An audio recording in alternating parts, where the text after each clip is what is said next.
Kalau khawatirnya doang yang dibesarkan, yang dikedepankan, nanti malah begitu, kita malah menghindar dari amaliyah tersebut. Contoh gini, saya khawatir terjerumus maksiat syirik yang namanya riya.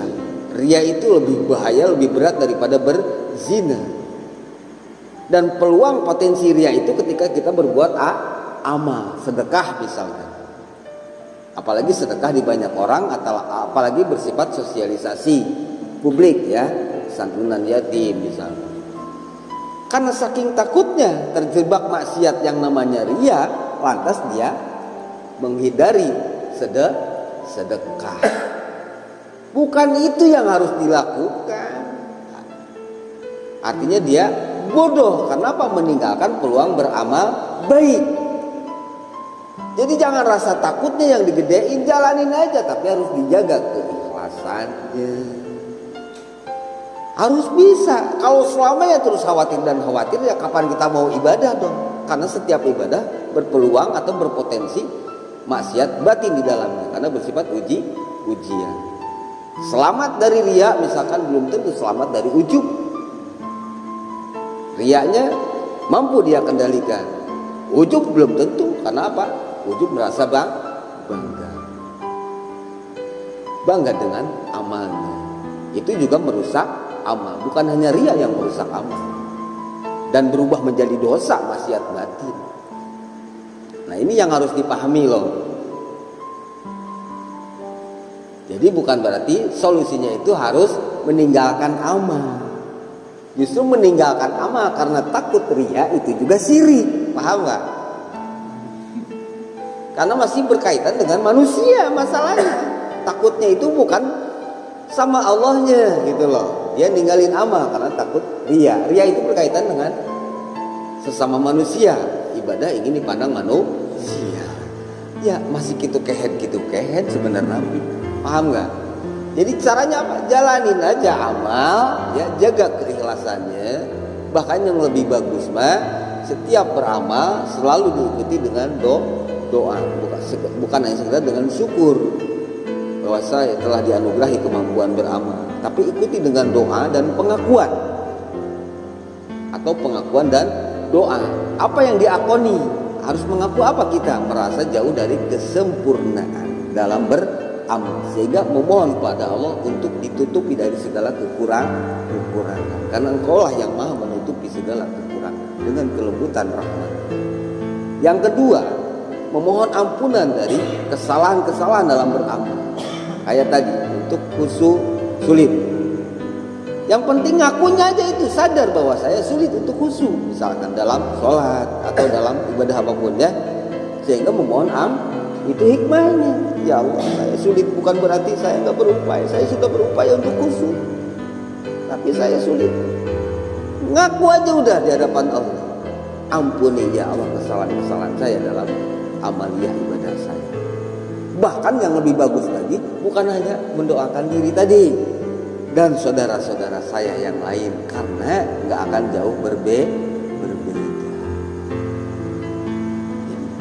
Maka jadilah orang yang tidak selalu mementingkan diri sendiri.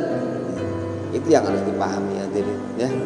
Makanya istighfar pun waghfirlana warhamna, ismul adzam pun waghfirna. Artinya bukan mementingkan diri sendiri.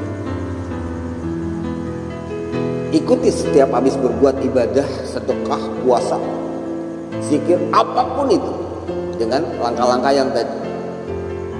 Akui jauh dari kekurangan, sehingga memohon kepada Allah untuk ditutupi dari kekurangan hanya Allah. Kalau nggak ditutupi oleh Allah dari kekurangan, amal kita nggak akan bagus. Sampai kapanpun nggak akan bagus. Itu yang harus dipahami. Yang kedua, sadari banyak kesalahannya dalam beramal. Mintalah maaf, mintalah ampun kepada Allah. Ampuni segala kesalahan-kesalahan. Lalu yang terakhir baru minta diterima amalan, diterima amal saya semuanya. Itu namanya tawadu. Itu namanya seorang hamba. Ini mah udah disyukurin, jauh dari merasa banyak kekurangan, banyak kesalahan, ya udah itu menandakan bahwa amalnya itu mardud. Itu udah dijamin 100% mardud. Paham ya? Nah, tinggal berbicara masalah solusi. Jadi solusinya bukan berarti amalia tersebut harus ditinggalkan. Kalau selalu ditinggalkan karena khawatir terjebak syirik, terjebak riya, kapan kita mau bersedekah dong? Ya enggak? Karena tiap mau sedekah, waduh takut syirik nih, aduh takut riya nih, mendingan gak beramal lah daripada saya beramal sedekah malah riya, malah jadi dosa, mending kagak. Duit tetap utuh, ya kan? Terjebak dosa juga kagak. Dia tidak nyadar, dengan begitu justru dia terjebak musyrik. Jadi jangan kayak yang benar, itu kan kayak yang benar kan? Bener nggak? Kayak yang benar. Gimana nggak kayak yang benar? Ceritanya wong menghindari maksiat judulnya, itu nggak? Yang dinamakan riya. Ayo pahami tentang ini. Ini sangat apa ya? Sangat halus sekali ini, samar sekali, tipis sekali.